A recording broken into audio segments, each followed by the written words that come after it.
Peace, family. Peace. I see a couple of you all in here with me. Say hello. Let me know who you are.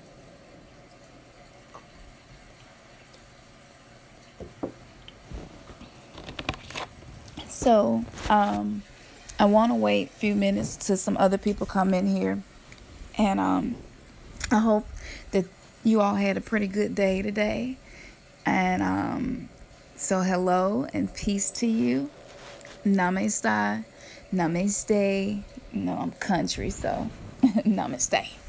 I just realized that means to bow. Basically, you're bowing to one another or bowing to self. And so I've been saying that a lot lately because I'm acknowledging the God, the creator, the extension of source in every human being, even those I disagree with. Hey, Terica. Hey, love. Hey, T. Thomas. It's your first time here? Well, welcome, T. Thomas, y'all. Welcome, T. Thomas. It should be fun. It's usually pretty interesting. I hope y'all been doing good. I wish there was more people in here, but I don't get on here often. I was getting ready for bed. I'm doing a liver detox right now, and liver detoxes are some of the most hard ones to get through, and it's a 21-day detox, no food, just water. So I'm roughing and toughing it right now, and I did not expect to get a light cold tonight, but I felt the need to energetically, spiritually connect with you all. And doing these lives is so great that we have something like this, because we're able to connect with each other in ways we couldn't before, and it's not bound by time and space, so to speak. And so we can be in the comfort of our home, work, driving, wherever, and still connect with each other as a collective. And that is very powerful, and that is huge. So I just want to acknowledge each of you, gods and goddesses, queens and kings. Thank you so much for getting on here with me tonight. I hadn't been comfortable channeling. I had not been comfortable sharing future events since coming out of religion. I didn't quite know how people would respond to it. However, I am learning to stop giving fucks. And that just means that I'm learning to give to those who are open to receive and that the information will resonate with, versus withholding everything, assuming that no one is going to resonate or even vibe with what we present here on this channel now. So I just want to say that giving no fucks don't mean you don't care about anyone. It just means that you're learning how to allow your light to shine regardless of how people will respond to whatever that is for you. So I just want to say that and thank you all. Yes, synchronicity is very influent, like so affluent. I got behind a car today. First, I got behind a red Corvette with 777. Whenever I see a red Corvette, of course, I think about Prince. I have an energetic connection with him. And then the 777, that's one of my lucky numbers throughout my life. And directly after that, a car pulls in front of me and it says, "I am God." I actually took a picture of it. I'm going to show it to y'all. And so it's just good seeing those synchronicities. And that kind of leads me into the video of today. But here's the picture. Hold on. I'm going to enlarge this so that you all can see this picture. Okay. Can you all see this picture? I took this today. You know, if you make a big deal about synchronicities, meaning you give your attention to it, what you do is you amplify and magnify whatever the hidden purpose behind the synchronicity you're experiencing. So this was a message that I needed today. And by taking pictures or just by talking about it, just meditating on it and giving gratitude for synchronicities will increase your synchronicities, and it will also amplify your what we call psychic abilities, what we used to call gifts of the spirit in church. And so, so make a big deal about the number of synchronicities and the messages and the words. Just make a huge deal about it, and that will keep the momentum, that will increase your momentum, and that will increase your ability to create. So, I just wanted to share that. Okay, so let me get into the channel message that I received. Oh, T. Thomas, that is a great, great thing, having people to call in. No, but we are going to start doing that. We're in a transformation phase right now. It's a little difficult for us to do it now, but we do plan on starting the show where we can take live calls. So I'm so glad you mentioned that. I'm actually going to screenshot this and make a big deal about that, because we want to hear what you all are thinking. We care about what you feel. And that's the whole purpose in doing this, right? It's the connection and growth. So I want to get into the message. First, let me say this. We have some challenging times ahead of each of us. For each of us, that will be different. Mr. Peel's release of his movie Us, the timing of that wasn't coincidental. And by watching his work, you can see that this is a man who is very well versed in dealing with the subconscious mind, in dealing with programming of the matrix, in dealing with anything esoteric, any hidden knowledge. He's dropping keys and secret to life, and secrets to manifestation, secrets to self-realization and self-actualization. His movies, like, that's why they're so important. I'm gonna go and see it for that purpose. I haven't seen Us yet, but from what I have seen in the trailers, I just want to say right now, in order for our shadow selves and inner child to get the attention that it needs, there has to be some form of obstacle. And this is very unfortunate, because a lot of us are still dealing with the trauma of past obstacles. So hearing me say that more are coming could trigger you to feel a negative way, but I want to encourage you and say the obstacles that are coming to purify, to sharpen you, to basically press you, so that the oil, the anointing that is on you, the ability to operate in your divine sacredness of why you are here right now, wants to manifest itself. And because of the laws of the universe that we are all under, these manifestations come only by way of a lot of shit, and realizing that the shit is fertilizer. And a wise man sees shit and sees fertilizer. A foolish man sees shit and sees a mess that has no benefit and throws it away. And that's a great example of what's happening. And so our shadow selves, which most of us have ignored, our inner child, which most of us isn't even aware lives in us right now today, they need attention. In order for the spiritual ascension that is taking place to continue, we must give attention to the subconscious mind, to the subconscious programming. And so him releasing this movie was really, really, really timely, because that's what we are being called to do. It will not be a comfortable process, but comfort has been the enemy. Complacency has been the enemy. And a lot of us right now have things we want to accomplish and want to do, but we're so complacent it leads to procrastination. And so this is why sometimes your life has to become uncomfortable for you to rise to the occasion. Under pressure, and only under pressure, can the coal turn to a diamond. Both are valuable, but because the coal was able to withstand the pressure, then the value went up. So your ability to withstand the pressure in your past life and that's coming is going to amplify you, and it's going to increase your value to yourself and eventually to others in your circle of influence. So I just want to say that's very important. I did share a book on here that I purchased, but I shared it to you all for free, called Illuminating the Shadow Self. And if you just click on community within our channel, you will see that, and you can go and download that book for free. It's just the least that we could do. To get into the message. So I'm saying that to say to not put fear in you, but be encouraged. This is exactly what we have been needing to get out of this procrastination, complacency in place of not lack of clarity as to what our next move should be.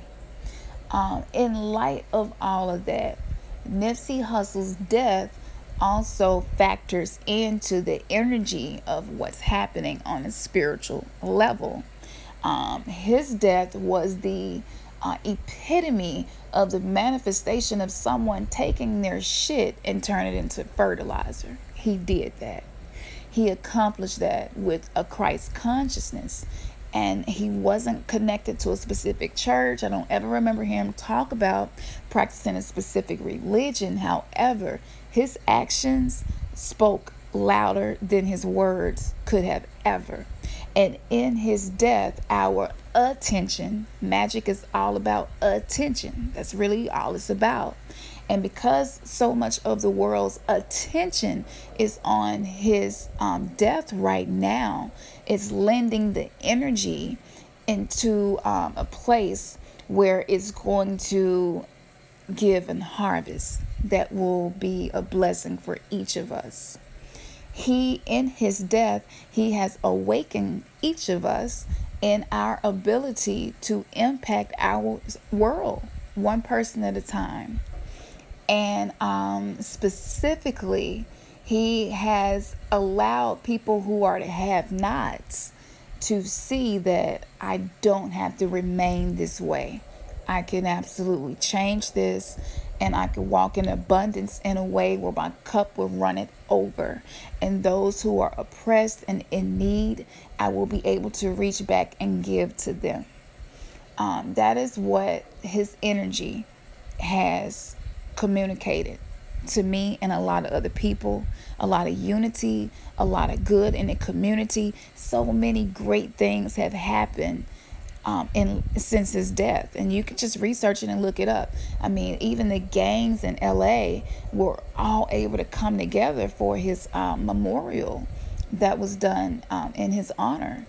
And man, if that isn't Christ consciousness, having the mind of Christ and living it out, I don't know what is. And that absolutely is what he served to us, even his name itself. So I want to say something that is probably going to be the first time you ever heard this, and I am 100% sure that this is going to manifest. Rappers, athletes, people who have been used by the powers that be for their talents, but they have used those talents to oppress people. Well, a shift is happening, and Nipsey Hussle has a whole lot to do with the shift. This is something that he wanted to do in his life here, which was take the mind of a have-not or a hood person or even a rapper athlete and show them possibilities that they did not feel they were capable of doing. So in that, this is giving confidence to the dude in the hood who feel he can do no good. This will also serve as a teaching lesson as to what legacy are you leaving, and your legacy is not determined by the amount of currency that you have. It's determined by your behavior and your lifestyle and your passion, right? And your service to others. True status should be measured by those things and not by money. But money is just energy anyway. So we do need money to accomplish things. And that's what's happening. And so in this shift happening, this is what I feel happening. I feel as though many of the younger rappers who are out are the incarnation of chaos beings that have been sent here with a very specific mission of changing the foundations of what people believe to be true, and of creating endless, limitless possibilities. And the powers that be have taken these souls and put them in contracts to use their ability to influence, connect, reach, and touch people against the people. This is changing. I feel a huge shift happening. I feel a level of awakening and consciousness is coming to the very people that have been used to oppress us. So the chaos is very necessary. Without chaos, just think about it. Chaos and destruction is not the all that ends all, but it is the manner in which new beginnings come. And it's just like how in the winter our trees died, right? And we could see that as chaos, death. However, when the season is right, it spring forth new life. And that's what's happening. And I was so confused about the younger people. And this really confused me. The other day, Kodak Black, I noticed the song. And in this song, he's speaking about his third eye being open. And it was just the most hilarious thing. And it seemed so ironic. But when I really got to thinking about it and I talked with my daughter about it, I said, you know what? It's an awakening happening. And yes, he does say a lot of ignorant things. I heard that he got some negative things to say about Nipsey Hussle.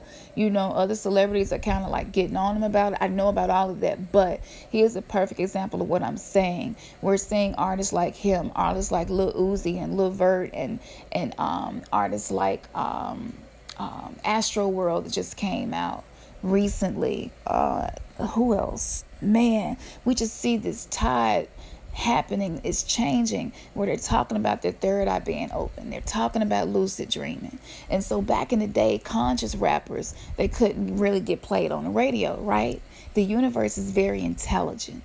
So what the universe has done, it has allowed these people to be used, the door to be open. The universe has allowed them to make deep connection with fans and followers, right? And now the universe is going to, through a process of transformation and alchemy, because of what's happening collectively with all of us waking up and learning these new things, it's going to allow those people whose foot is in the door and who already has a connection with people to awaken. And it's going to cause a butterfly effect, a domino effect. And so even though now it seems like confusion and you're hearing them talk about very metaphysical things in their music, it is leading somewhere.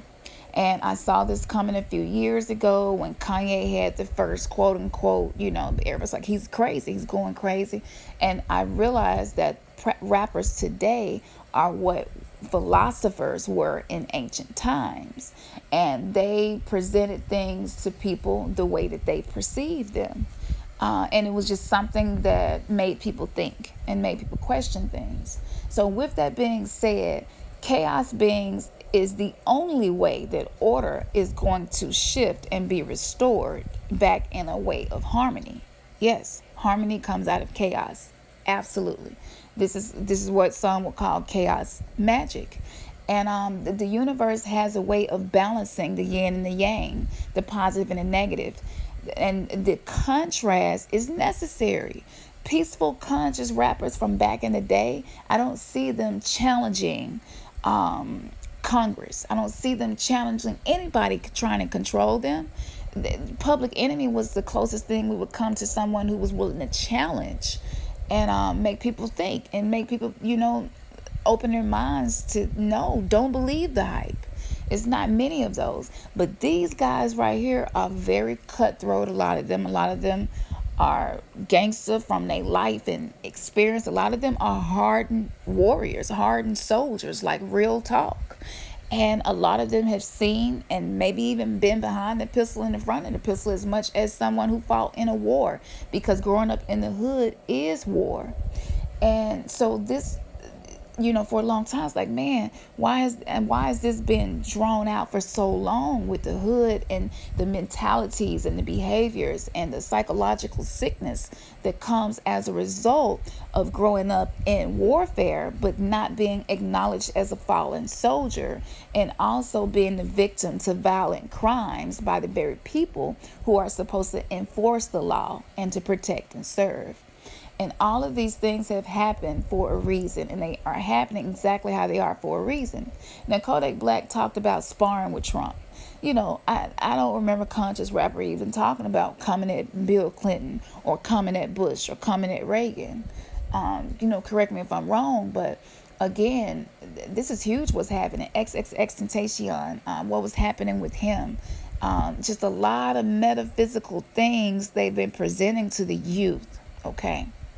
And to me, if you're trying to overthrow, if you're trying to break the matrix, if you're trying to get people conscious and to wake up out of their sleep, right? To truly live, because to die is to live. You're trying to get people to see that they're not living because they're not conscious, right? And for those of us who are trying to exemplify that and fulfill that purpose, right, spiritually, we see things differently, and we are each very important in the direction in which humanity is going. But I don't see us being the ones challenging again the way that I'm speaking of. A very rebellious, revolutionary spirit is required to come against a group of people who are psychopaths and narcissists and sociopaths. And it's almost like fighting fire with fire. So what better people to fight this? Now, another thing that's happening, even with J. Cole, Kendrick Lamar, we see this transformation happening with a lot of these rappers, even some athletes. We just see this awakening taking place, right? And this desire for knowledge is leading us to a place where the constructs that we've had to exist in, the rules of engagement are changing because we are each collectively changing them. The frequency of Earth is increasing, and there's nothing they can do to stop this at this point because the momentum is going so strongly and the vortex is becoming so huge and so powerful that the powers that be are actually in a state of fear and confusion. They use mediums, astrologers, sorcerers, people who practice high magic, low magic, white magic, black magic, even magic we hadn't heard of yet. They use all of the things that they tell us are demonic and evil. Well, that's how they've been controlling, ruling the whole world, using the very tools that have been demonized by culture, tradition, and religion, especially over here in America, really everywhere now. I meet people from Africa and I think I can get some information about Orishas or, anything like that. And a lot of times they're like go hard Christians and they don't know anything about anything except for the saints and the old white guys and paintings we grew up seeing, right? Growing up in religion. And so, it's a travesty. But I want to say I'm going on record prophesying this. And if any, I always tell you all, I've been telling you this since 2006 when I got on YouTube. If anything that I prophesied doesn't come to pass, then you'll know I don't have the true gifts of prophecy. But I'm 100% sure that this will, and I don't have many prophecies that have not been fulfilled. With that being said, this is also why we see the onslaught of black entertainers and leaders and athletes being exposed and being put in prison and being threatened to take their assets. Their legacy is under attack. And this is happening because the rise of the blackamoor, so to speak. And Red Pill talked about this, which was very prophetic and timely because we weren't quite ready to receive what he had to say about the fear of the blackamoor. You never heard of that, just go search it and check it out. It is a very thorough lecture that gives us a deeper understanding as to what's happening. But let me tell you, there is nothing more powerful. Now, for those of you who are not black, this is nothing against you, but I have to speak about the things around my people because we've been oppressed and the knowledge has been withheld from us for so long. We need building up. So when you hear us speak about that here on our channel, it's not because we're racist, because true spiritual people know that it's about the soul of the person, not the skin only. Even those people with certain skin seems to have a certain kind of soul, but there are always exceptions to the rule. Okay. So this is not a form of reverse racism. This is not a form of prejudice or anything like that. And if you're truly a spiritual person, this will not be offensive to you because you understand that it's all about the soul as well. But with that being said, the fear of the blackamoor, or the fear of an awakened black man, that's a very ancient thing. That's old, even the feeling threatened by black men. I mean, that played a huge role into the transatlantic slave trade. there is a vibration that a awakened black man, or a black man who is in his true state of being, there's a very high frequency to that man, and that can be scary for someone who is not operating within that level of vibration. And in feeling threatened, the attack happened. So the lynching, the castrations, and even until today, I found some porn. I don't even remember how I got there, but the porn was centered around torturing black men, and they had these scripts they were following as if the black men were slaves, and they also did this with black women. And I just wanted to see how trendy and popular this was. And y'all, it broke my heart last night to see that millions and millions of people find these things to not only just be arousing, but to be something that is salt. And so this just takes me back to what I'm saying. And this is why whenever a black man does something bad to a white woman, if he gets caught, he is going to get judged harsher than if it was done to a black woman. This is a fact. And you have to ask yourself, why is that? Why crimes by white men against black women doesn't carry the same punishment as the crimes do with it in reverse, right? Most black men know, I don't care what background you have, you know to not do certain things to a white woman, because you know how the justice system deals with people like that, right? And so with that being said, the black man is finally going back to his roots, okay? And this is causing the powers that be to be antsy. They really don't know what to do with this. They fear an awakened black man. This is why Dr. Sebi is dead. This is why Prince is dead. Michael Jackson is dead. This is why Sam Cooke is dead. I can just keep going. Jimi Hendrix, he had a lot of issues. Yes, he used drugs. Yes, most people did back then. But these people were a threat. These people were revolutionary. And even if they did not know exactly what their gift and their music was creating and doing, the powers that be, that's all they do is study this social engineering. And so they can predict where it's going to go. It's kind of like that movie, The Minority Report. That's a real thing. They have that. So they know exactly who's going to accomplish what before they accomplish it. They knew what Dr. Sebi would accomplish if he would have opened the healing centers in America, which is what he was doing right before his murder, right? Murder by negligence. And Nipsey Hussle, the same thing. Prodigy, who released the album Hegelian Dialect, which I believe sealed his fate in dying. Like, all of these people have these things in common. And so with that being said, these younger generations, they just lack fear. They lack fear. They lack empathy. And they are hardened soldiers who were created by the streets. And I can relate because I come from that life, like really come from that life. And most people that know me don't pick that up at all from my energy. And that's just from years of practice of alchemy and becoming my best self. But trust and believe that hood is definitely still inside me, and it come out when it needs to. So that's what I see happening. The second point about this, the wealth of the wicked is stored up to be the riches of the righteous. And you know, we really don't believe in a morality good and bad because there's this huge gray part.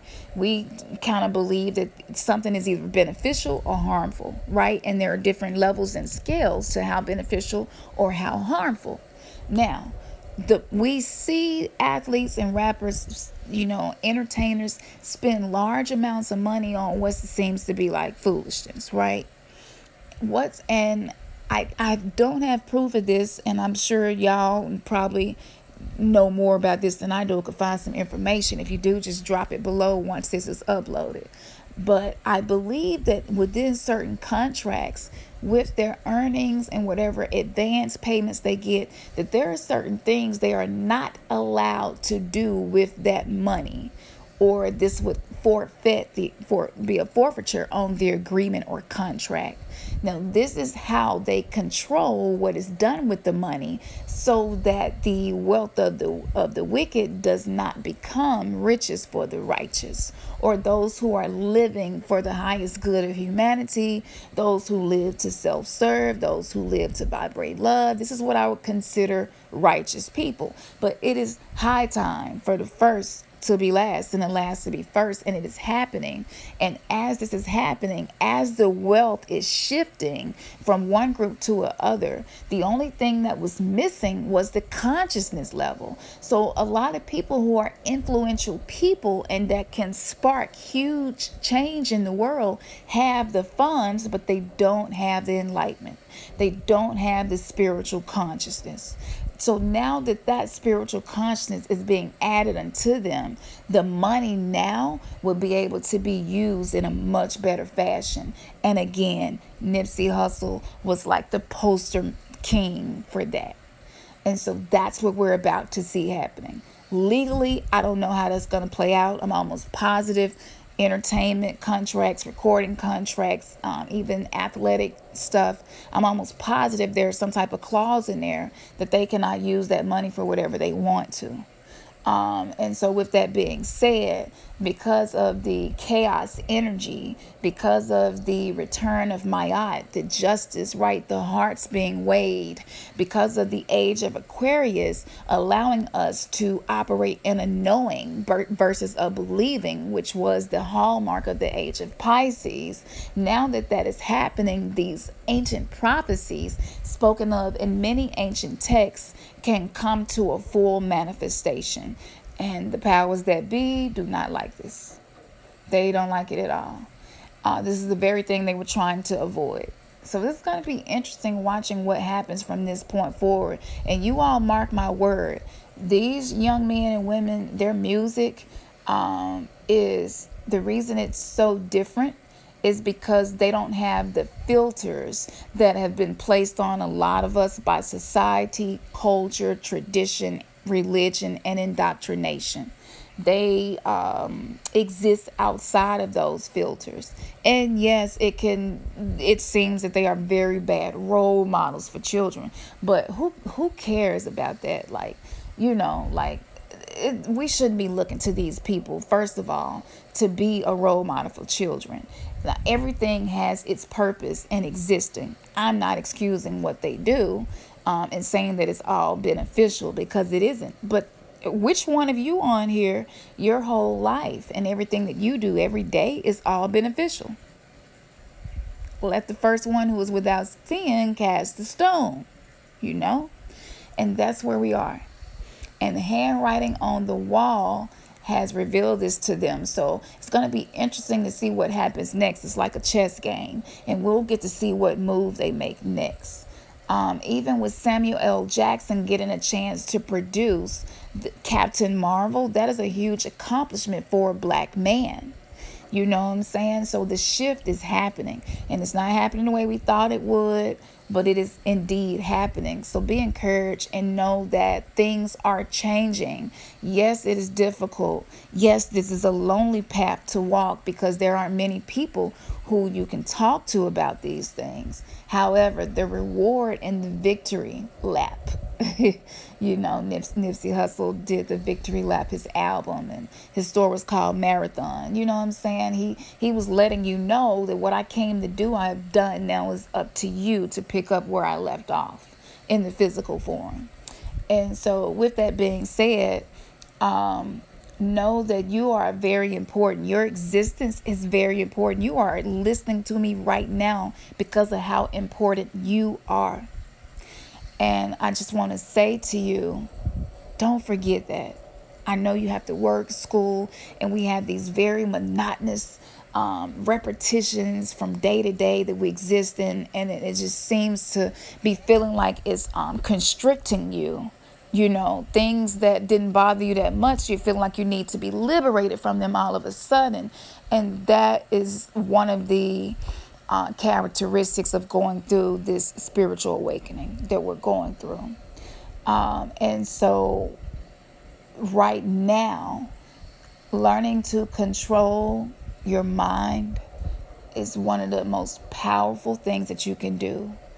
And a man who is able to conquer himself is greater than the man who can conquer a whole kingdom of city, because the kingdom of heaven and hell exists within you.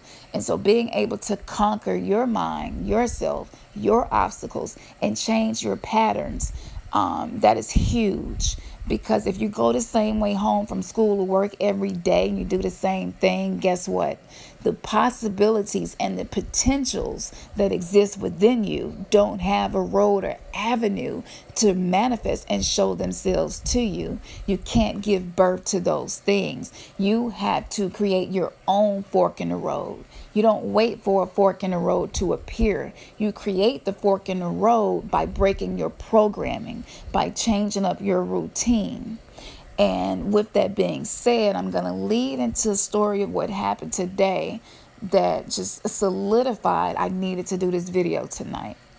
After seeing the synchronicities with the car and everything, which I show you here, I was going 75 miles an hour when I saw the Corvette. So, of course, I couldn't get a shot of the Corvette. But with that being said, we are facing Armageddon. And the Armageddon, or the apocalypse, is actually within the human soul, within your temple. And by way of chronic illness, by way of crime, by way of oppression, repression, suppression, by way of feeling unimportant, by way of being outcasted, judged, by way of being condemned by the very people you felt had your highest good and interest in their heart and who loved you. All of these things are culminating into the shit that we need to get a new harvest. Absolutely. Take your shit and fertilize it. Use it as fertilizer. By fertilizing it with your attention and believing that the bad is made for good for you, and that all of these things are working together, right? For those who operate in love. And that's also the reason a lot of the young people, athletes, and entertainers aren't really churchified. That's what I call it. They're not churched out. And so there had to be, the crack era was supposed to work against us, but what it ended up doing on an alchemical process, it created destruction so that rebirth could begin. And it's just funny, but your perspective changes when you begin studying spirituality, because you're all of a sudden able to always see the water in the glass and not the emptiness and the void in the glass, right? And the ability to have abundance, to operate in that form of wealth, comes from the mind. It comes from you being able to cause your body, your spirit, and your life to surrender and bend to the will of your mind and your heart. And again, unfortunately, we need the pressure in order to be transfigured and transformed. So everything that seems bad is necessary. Everything that seems good is necessary. And we are all extensions of source, and we are all figuring this out one by one. And as we hold virtual hands, sharing energy with each other through these videos and the lives, and as we're doing this, it is building up the frequency, so that we are able finally to allow the golden age to come back. And so, yeah, we're kind of going in reverse right now. We're going back from which we came. And that's why so many of us feel drawn to our roots.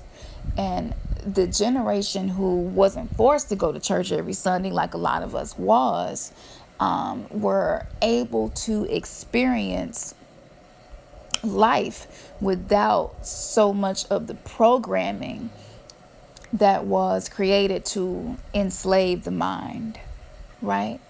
So the Armageddon apocalypse that we're familiar with, all too familiar with in scripture. And there's millions of videos that even I did those videos. However, the huge point that we missed is that apocalypse is within you. The 7 churches that are in the book of Revelations are the 7 chakras that's within you. The 7 seals being broken, that's within you. We are getting free and liberated from those things that have kept us in bondage. So I want you to just hold on to that through the tides that are coming. Know that you are important. You are necessary. And it doesn't matter how many people are rocking with you right now. It don't matter. Because by having the courage to create this new road for yourself, and you're creating new experiences, things that you would not experience originally walking the path you were walking. As you make different decisions, switch up your routine, what you are doing is you're opening up a new road to walk, a new way for your heart desires to manifest themselves. And it's just like with my physical healing, if I did not make the decision to take a new path to get to healing, this wouldn't be happening now. I would probably be in the hospital being overdosed with drugs. And so I want to just encourage you and say, do something different. Do something new. Start switching it up. Life is meant to be explored and enjoyed. It is a quest. And the keys to the possibilities and the endless potential within each of us is going to manifest by us walking new roads. And most of those roads will be walked alone, but along the way, because you are detaching yourself from the past and the things that have been anchors for you, and that includes family and friends, you are allowing your galactic soul family, your cosmic soul family, the people whose soul is connected to yours prior to incarnating into a body. You are allowing those people to come into your world of influence, your atmosphere, right? And so that is the payment that we have to pay to be awakened. And that's not expensive. When you look at the results of you disconnecting from your narcissistic abuser, or your church, which wasn't benefiting you anymore, or your past belief systems, or your diet, or, it just from A to Z. And if you didn't see Marvel Decoded, the message that I got from that was about thresholds. This is the perfect time to smash your thresholds, whatever that may be. And if you've been successful in meditating 5 minutes, do 10. On every level, do not allow yourself to be bound, and do not allow other people to limit your potential and the possibilities of what you can create in this world. Because by doing that, by being overly concerned and giving too many fucks about people who are not going to walk the path with us anyway, and who have a completely different purpose, by doing that, we are starving. It's like taking food out of the mouth of children. We are starving people that our lives were meant to teach and bless and help give clarity and direction. Now, this leads me to the story. So, today, I had to go get lab work done because I am getting a blood exchange tomorrow. I'm still doing those right now, but I'm definitely believing in full healing of my ailment. So this is temporary. But I got the labs, and I just kept hearing a voice say, you should stop by the yoga studio on your way home. And I kept saying, well, I don't have time. It's too far to drive because we've moved 45 minutes away from here. There's no way I'm going to have time to drive here and do yoga, blah, blah, blah. Just a bunch of reasons and excuses. So when I was getting ready to leave, the urge was so strong, I couldn't even ignore it. It was raining, and I hate getting wet in the rain, but I got out, and because you kind of have to park far away to get to the yoga studio, I walked to the yoga studio anyway. This is just me pushing my thresholds, right? And typically, I wouldn't get out in the rain and walk. Typically, I would not follow my intuition, and I would make up a bunch of reasons why I'm not, right? But again, I want to I want to practice what I preach to y'all. So I created a new road, and new possibilities were invited into my life because of that. Because if you've been doing magic and rituals and meditation and practicing these things, but you're not giving the universe new avenues to give those things to you, then you're defeating your own self and kind of sabotaging yourself, because you have all of that abundance in the ethers waiting to come to you, but it doesn't have the avenue to get to you. Okay, I hope that made sense. So with that being said, I stop, I go in, and as soon as I walk in, the young lady at the front desk, she was just so sweet and kind, young white girl, and she was just like, hey, how are you? I mean, it was sincere, you know what I'm saying? It was authentic, and I just loved her energy. And I was like, I'm great. And we just got to talking. I was like, can you go over your yoga classes? What do you have? How much does it cost? Blase, blase, blase. She gave me the rundown. And I said, okay. And she said, well, what brought you out today? And I said, well, and as I was getting ready to answer her, I looked at her hands, y'all, and she had like sores, like this horrible, horrible sore that looked like it never heals on both of her hands and her knuckles. They looked bloody. And her skin was really broken out. And I knew that she was dealing with something, some type of chronic illness or something. And so, of course, that pulled my heartstrings, because that's been much of my purpose in this life, is becoming a healer. And because of that, I was born with a incurable disease. That I know my mission and my purpose in life, one of them is to cure the incurable disease.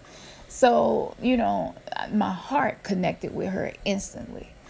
And we were just vibing and talking, and it felt so good to talk to somebody who has a resonance with you, you know what I'm saying? And so she was just like, so you stopped by because? I was like, well, because I'm doing a liver detox and I need to, and before I even get it out, she was like, me too. I was like, really? That's interesting. I've talked to a few people today, and most people, even people who are practicing self-healing, don't talk about or haven't ever even thought to detoxify their liver. And so this is no coincidence. You know, we don't believe in coincidences here. Coincidences don't exist in spirituality, because every single thing that happens for a reason, and it's your job to figure out what that reason is. And so when she said that to me, I said, that's so cool. It's you know, I was like, it's good to meet someone who is on a very similar journey as myself. And I said, well, I need to do the yoga class because this is a threshold for me. This is a self-love practice for me. And this is divine discipline that I know that I need to push myself more. And that's why I want to do the yoga, and to continue in the healing and learning to control my mind and my thoughts, right? And strengthen my body and allow my body to be at its highest potential, so that spiritually I can be a better intuitive and a better antenna for energies. And it was almost like she was captivated by that answer. And I said, you know, but today is just my first day of the liver detox, so I don't know how. She said, oh my goodness, me too. I said, really? She said, I just started today. I said, wow. I said, okay, you must have been one of the reasons I could not drive past this place today. And I told her, I said, so what's your experience? Why are you doing a liver detox? She was like, sickness, chronic sickness. Doctors cannot explain it. They don't understand it. And every test that they do comes back normal. And they were giving me a lot of medications, but the medications were causing side effects, which was more like a new disease. And I just couldn't do it anymore. So I've been doing my own research, and I'm attempting to heal myself. And so I was just so amazed at the one time I decide to step outside of my comfort zone, something so beautiful like this happens. And y'all hadn't even heard the most beautiful part. So I say to her, well, from what I have come to understand with the physicians that I've been working with, naturopaths, is that liver detox can be pretty brutal on the body, especially if you've never done one. A lot of toxins being released, and your body has to be able to deal with that load of toxins being released from you. That may be 30, 40 years worth of toxins. That's a lot of work that the body is going to be doing to excrete that out of you. And I said, for that reason, they recommend being under the care of a physician, a naturopath physician, holistic doctor, while doing this, because you really don't know how your body's going to react to it. And she said, that that will make me a lot more comfortable doing this, that I have someone who's experienced to help me through the process. I said yes, because it can be dangerous if you don't know what you're doing, and it can be counterproductive.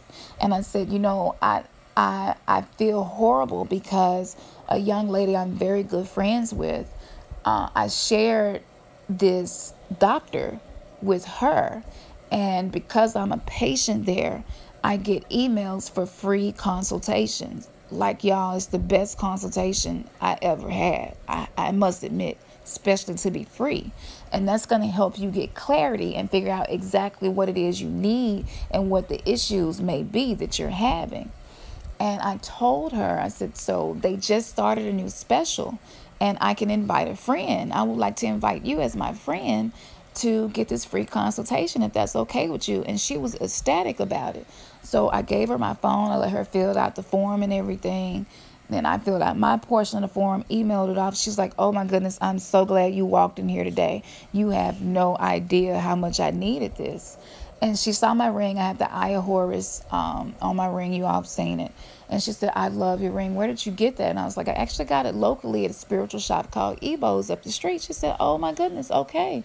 I didn't know they had things like that. And she was just really, really captivated by my ring. And I told her it's really been helping turn away evil from me, this simple. And she's like, I totally believe that. She's like, I really need one of those. And so we're just talking. And I told her, I said, I just had a trigger. You triggered me. She said, oh no. She's like, why? I said, because the last time I had this conversation and the last time I sent the referral to a friend, literally a day later, she ended up in ICU with acute renal failure, liver and kidney failure. And her condition is so critical that they aren't allowing any visitors. And she's younger than I am. And I said, you just don't know how heartbroken I was for her mom to give me that news, especially considering her brother had died 2 weeks prior to all of this happening. I felt as if I should have said something sooner. And procrastinating is something that I struggle with. Trying to find the right time to act is something I struggle with. And I'm not saying that it's my fault that this young lady is in the situation she's in, but the lesson behind that is when you're being moved to speak, stand in your truth and speak up, regardless to whether the person is going to receive it or not. If the spirit is willing you to move in that direction, please follow your intuition. And she's someone who I vow to share with anything that I find that helps me with her. And she was very receptive. It may have just been too late. So she's still in the hospital, y'all. She's fighting for her life. So if you just could send, good thoughts and vibrations her way. I'm not going to say her name, but if you just, say the young lady that Campson mentioned, just send her love, strength, and energy right now. But when I shared that story with her, she started crying. And I it's like, I'm sorry, I didn't mean to make you cry. I just know now that I have to speak up when I'm moved to do so. And because I don't know whose life or soul or journey is dependent on it, And that's one of the realizations of knowing that you are God, that you are a goddess. Is that's 100% accountability for everything that you do. But also, you must be able to get back up once whatever decision you've made it. And so that was a decision that I made, and I waited way too long to introduce her to this.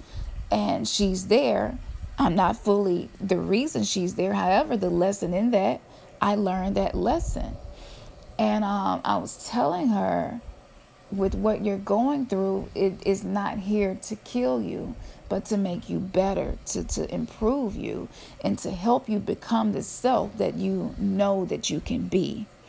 And it just moved her so much, y'all. She came out from behind the desk, and I wanted to just hold her and hug her because I could tell that she had been lacking someone to talk to as well who understood where she was coming from. I didn't do it because, I'm like, I'm already feeling weird and I'm out of my comfort zone. But if I see her again, I'm definitely going to give her that hug if she's okay with it. So with that being said, don't underestimate your power. Don't underestimate the power of your trials and tribulations or your accomplishments and your victories. All of them are necessary. All of them are important. You are important. The most important people in the world right now are the people who are committing service to others without getting anything in return.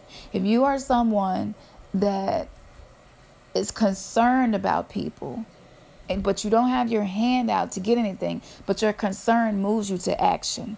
Even if that action is just grounding yourself and allowing yourself to be an anchor so that the archangels, which are inside of each of us, so that all of these energies that are very healing and necessary, just allowing yourself to exist and vibrate that in your day-to-day, that is a huge accomplishment.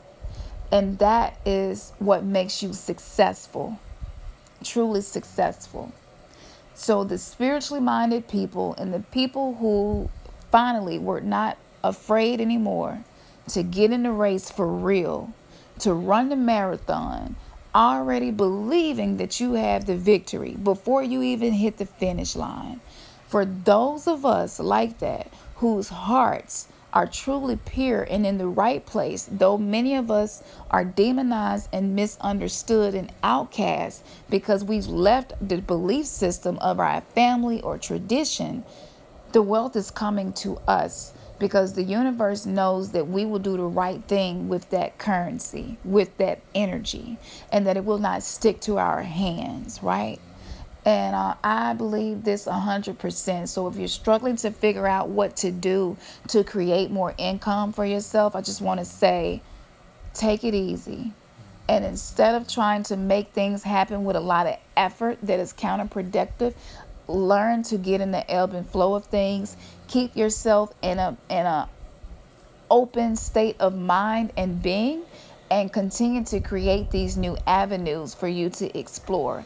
By doing that, your gift will make room for you, and you will be put before the right people to accomplish what it is you're here to do.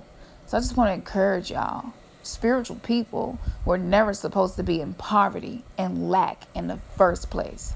But because of the abuse of the leaders of our countries, we have all been subject to this oppression and to this form of imprisonment and enslavement.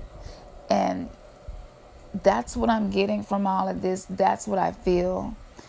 I'm not looking at the screen because I did not want to be influenced in this message by anything outside of the energies that have given this message to me. And I do want to connect to you all. So I'm going to give some shout outs and read through some of the comments. Okay, so again, shout out to Terica. Thank you so much for joining us. Shout out to T. Thomas. He's new here. Y'all welcome him. Shout out to Anthony, right? Shout out to, who else is in here? Am I missing anyone? Mike S. Shout out to you as well. And thank you so much for saying that I'm a just woke and I'm just a messenger. And that is so true. I am everything and nothing and nobody at the same time. And that is truly the awareness of someone who is on this spiritual journey. So Tarif Bay, shout out to you. Wonderful. Wonderful. You're in Tennessee as well? Man, I love to hear that. Yeah, we in Memphis, so you're not far away. Thank you for joining me. I love when I see Bay in people's name and L and Ra, and it's just a reminder of the awakening that's happening. So thank y'all so much for being here with me. Is there anything that I can do for you all while I'm in here before I get off of here? Is there any questions that you have about maybe something happening, or it could be something personal or worldwide? If there's anything y'all want me to answer while I'm on here before I sign off, just let me know. Let's see. Terica, you said Beyonce left the Reebok meeting because she said no one in there looked like her, and she's getting a lot of backlash. Wow, I didn't know that. See, here we go. Yep, she tired of them.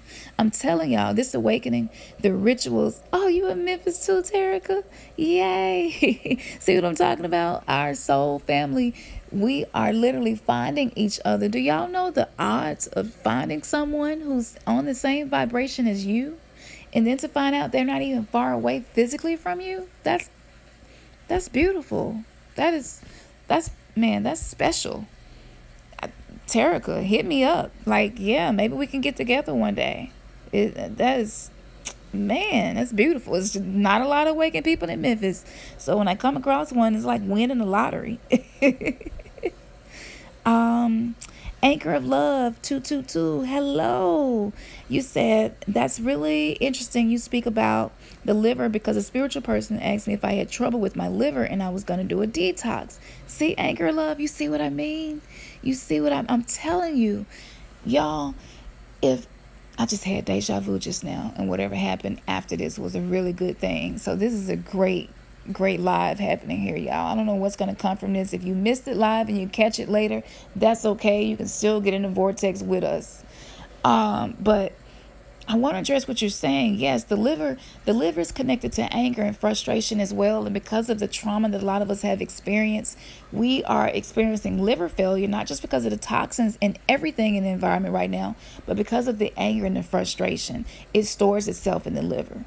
So liver detox is highly recommended, especially anyone on a spiritual journey. Detoxing your body is going to allow you to be a better conduit and a better antenna for cosmic energies, things outside of the 3D matrix, to speak to you, lead you, and guide you and assist you. And I can leave a link if y'all interested. If anybody interested, just hit me up at Remnants Gathering, and I can send you all the contact information for this particular doctor. But obviously, this is why one of the reasons I'm here. So tomorrow, the second day of liver detox, most people say is the worst day of liver detox. So I don't know how bad or good I'm going to be feeling tomorrow, but I'm going to continue documenting throughout this process. I feel okay right now, but I will say this. Start working on the anger and the frustration, y'all, and meditating, releasing that, yoga, deep breathing, eating as clean as possible, forgiving as much as possible, including yourself, using positive mantras, positive reinforcement to reprogram the subconscious. That if you can't do anything else right now to detox your body, use binaural beats and meditations, and it is powerful as well. Dr. Joe Dispenza was one of the people right now that we've been listening to a lot, and he has seen proof, hands down, of the neurological changes, the ability to have neuroplasticity. He has seen it firsthand and experienced himself as to the transformation that occurs once you're tapped into that awareness and that consciousness. So I just want to say that about the liver.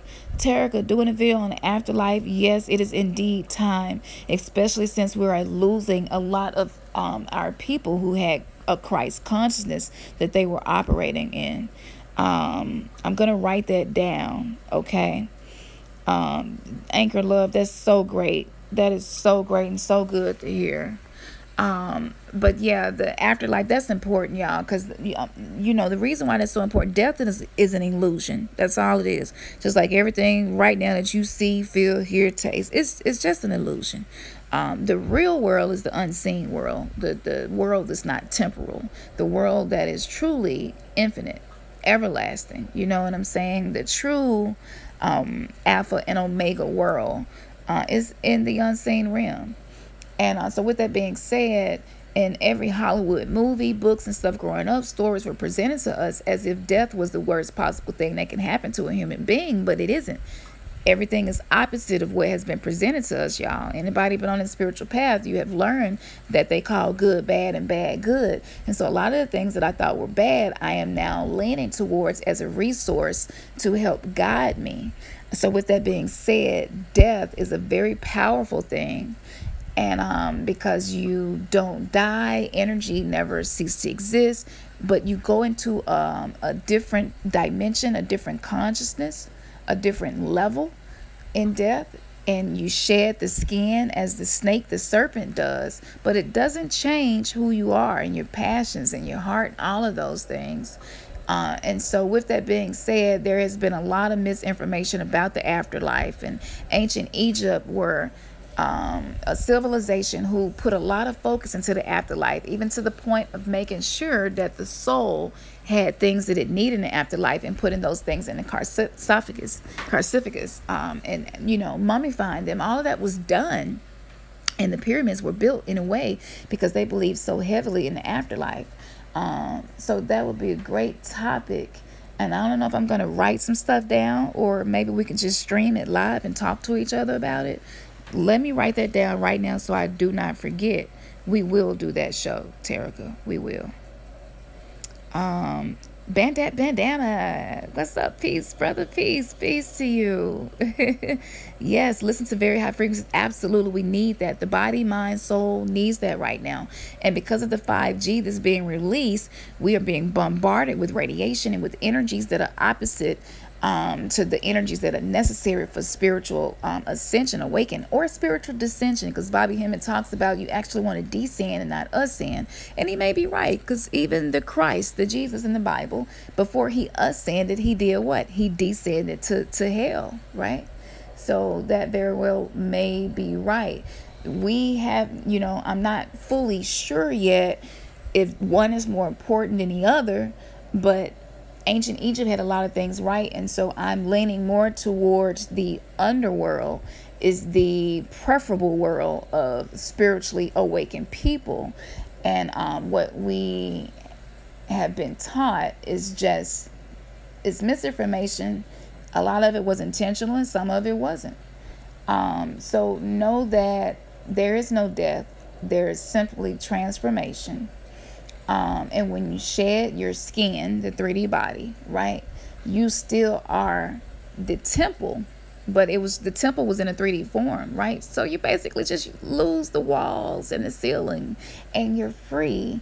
You're free to just be, I do believe that people who have certain belief systems, if you are someone who believe in hell, when you die, there's more potential for you to experience what you would call hell, simply because that's something that you believed in. And we must remember that what is true for you may not be true for me, but the belief system is what determines what happens to you. Your beliefs is what determines what is true for you and what isn't. So for someone who doesn't believe hell exists, there's less of a chance of them experiencing what we call hell once they leave their body, because that's something that did not exist, wasn't real to them. And because we are creators, whatever we say is real to us and whatever resonates with us, when we die, that's exactly what our energy will go to.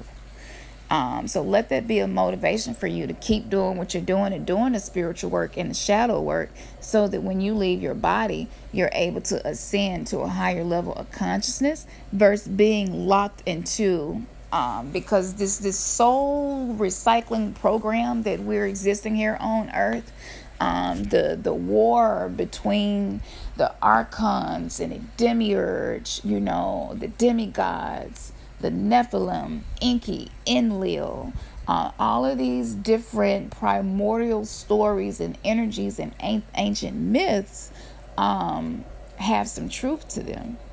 And it will serve all of us to begin getting an understanding of the truth that resonates with you.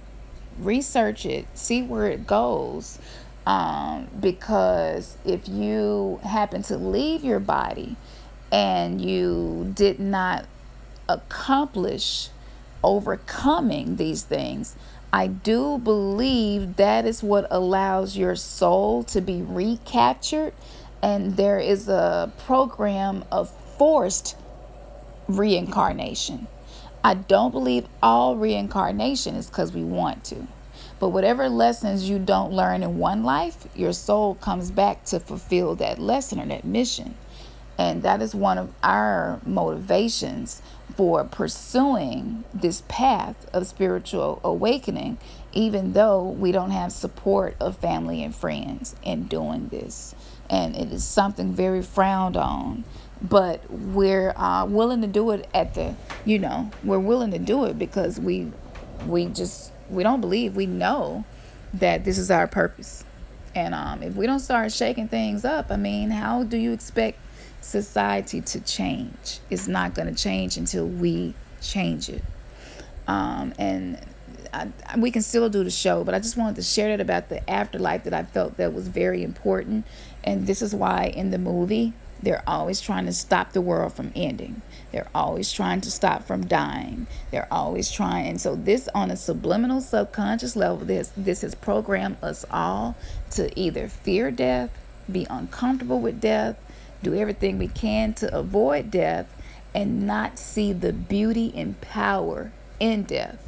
So because of that, many of us have been locked into awareness that basically stops once you leave your body, and that's inaccurate, and that is a huge, that's a tragedy right there, y'all. That programming against death, when you watching that movie and that little girl is about to die and the daddy trying to save her and it's the end of the world, like that affects you on an emotional, energetic level.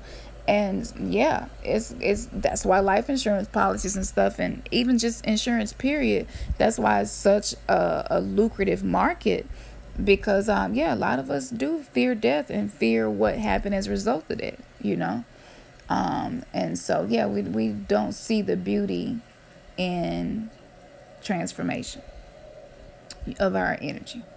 And so I'm not saying that you should be like, man, I can't wait to die, I'm excited. But you shouldn't fear it, and you shouldn't live your life in that way, because that's going to stop you from actually living. To live is to be conscious and to be aware and to be awakened, right? And so with that being said, the underworld, one of the main programming that is detrimental to us spiritual people, is that the underworld is a bad thing. So Anubis directs people. I knew someone had a near-death experience. They knew nothing about Egyptology, and they said that Anubis and I think Osiris came to them as they were about to transition, die, and because this person was a Christian, it definitely scared the crap out of them. And that person did survive and pulled through. And I just think that just proves that these primordial energies really do what ancient Egyptians said that they do. And so you just want to make sure that your heart is light as a feather. This is why Nayad, Anubis, the whole setup of that, and saying if your heart is light as a feather, that just basically means that you're in a state of being, a state of awareness, a state of consciousness in which you were able to have a healthy heart chakra, and you were able to live from the vibration of love. And you do that by listening to your intuition, self-love, appreciating everything, seeing source everywhere, seeing the creator within nature. By doing these things, by treating people the way you want to be treated, by don't ignore your own consciousness. If you're laying in bed and you can't fall asleep, and something is a thought or something that happened is tormenting you, take the time to give the attention necessary to that situation, because when you are neglecting yourself, that is going to manifest itself in bitterness and resentment later when you see the world that you created by self-negligence. And so I would say that these are some ways we can ensure that our heart is light as a feather. And I believe that when you do that, reincarnation cannot be forced upon you, because you have removed yourself from the script of the simulated reality you've been handed, and you have practiced experiencing the world outside of the simulation, and you are practicing You're consciously practicing these things, so that you can become and be your best self. And when the heart is light as a feather, guess what? That means that you became your best self, and that you did what you needed to do while you were here. And because of that, again, you don't have to get forced into the soul recycling machine. Alba Wyman, if you type Alba, Alba Wyman, Wenman, she's a hypnotherapist who practices quantum healing. There is a video of a young lady who explains how her last life, once she died, her soul was forced into this machine to incarnate again. And the only reason that happened to her is because in a past life she had did some very cruel things to people. And so that opened her up to these lower frequency energies to trap her soul and force her to incarnate again. And so having a high vibration protects you from these lower vibrational energies that many people have began calling demons and things like that. And so with that being said, the soul recycling program, that is, one of the most hidden things that's operated and a lot of people are not aware of. So yeah, that's just my little tidbit on the afterlife. Let's see, is there anything else here I need to address? I recommend that we spread the knowledge of Dr. Frances Cress Welsing and her book, The ISIS Paper, among our Black people at this important time in history. Thank you, Dave Jones. I totally agree. The ISIS Papers it was one of my first experiences with awakening. And that is important because a lot of Black people, even Hispanics and stuff now, they are identifying with the 12 tribes of Israel, yet a lot of them hadn't even questioned where the name Israel come from. Isn't the name Israel Isis, Ra, El put together? And doesn't Israel mean the crossing or crossing the river, right?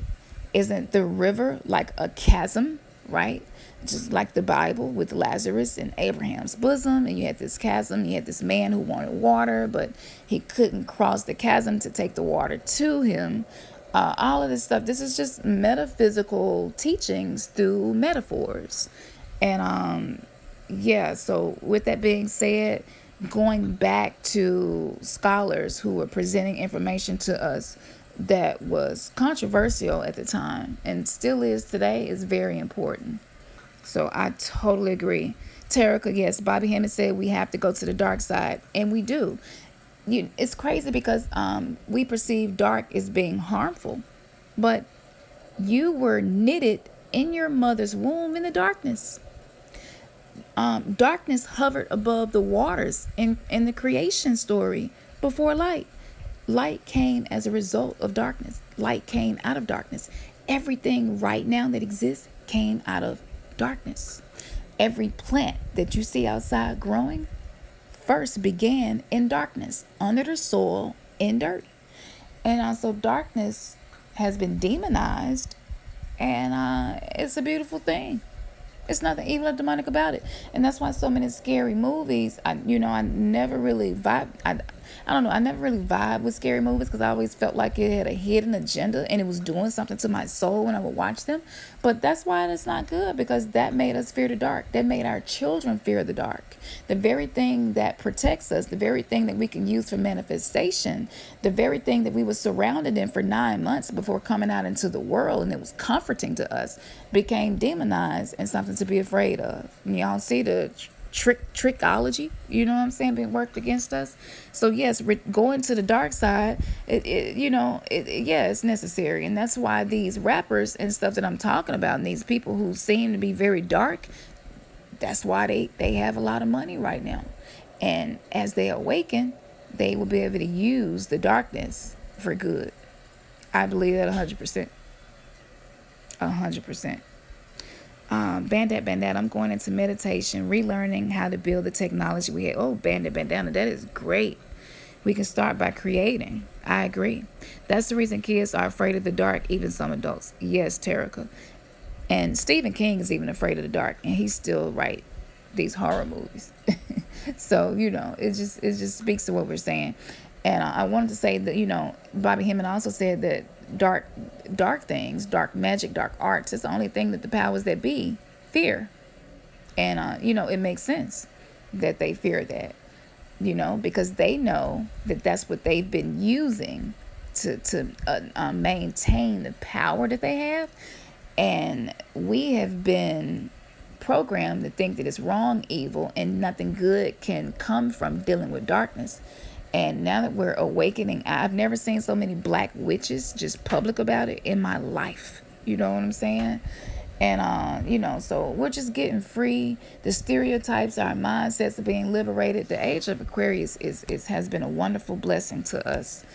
And, the ancient Mayans told us the world was ending, but they were talking about the old world, and this is the new world order.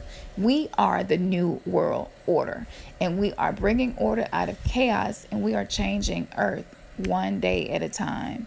And there are always going to be those on the side of positive and negative. That's just what it is in this reality. And you decide today which one you want to lend your energy to. And dark energy is very powerful in creating change. And I believe that is the only thing that we have not been doing to get liberated. I do. Great responsibility comes with dealing with dark energy. There are a lot of things that you must study, practice, and understand before doing that.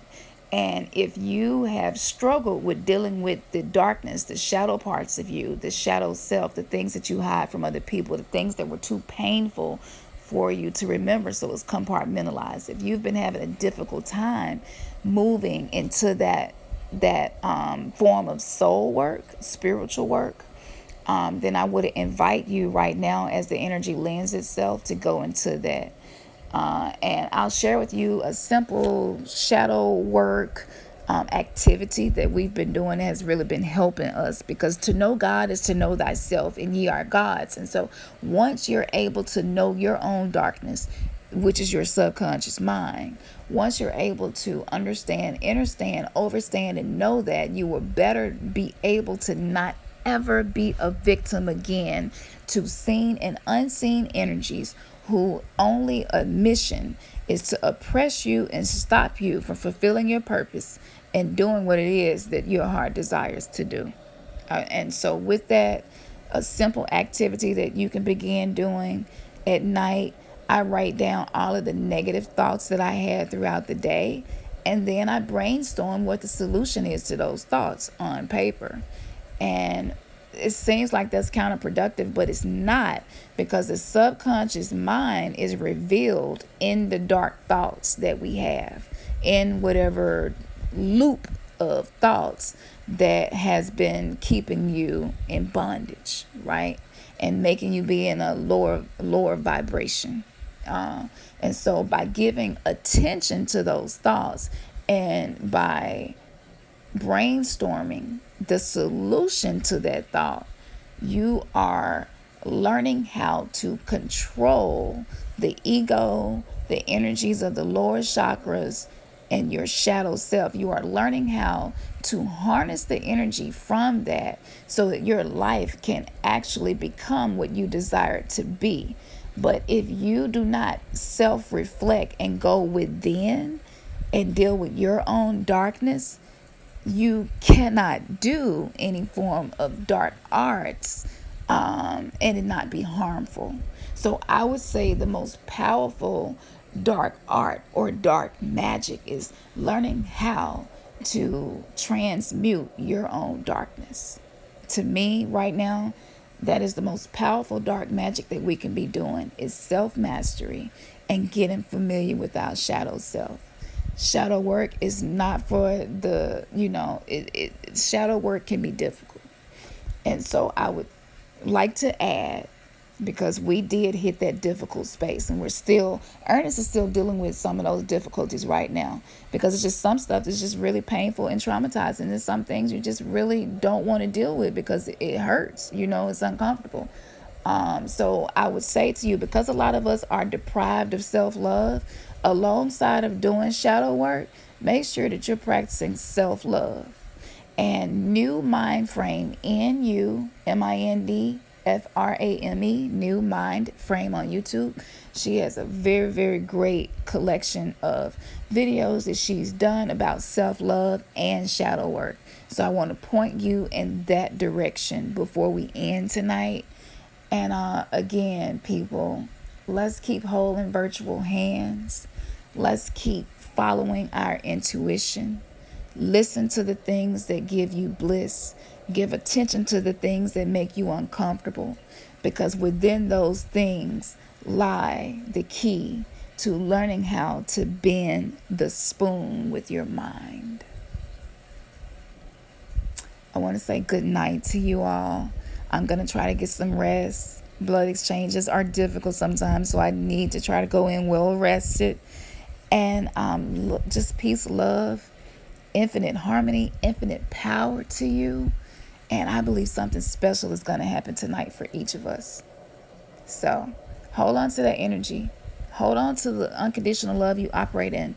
But make sure that you're not self-sacrificing because you're thinking that that's love. Love does not require you to sacrifice yourself in a way that is harmful to your own identity and your own way of seeing yourself, okay? Just love, but don't love at the expense of your soul or at the expense of your purpose in life.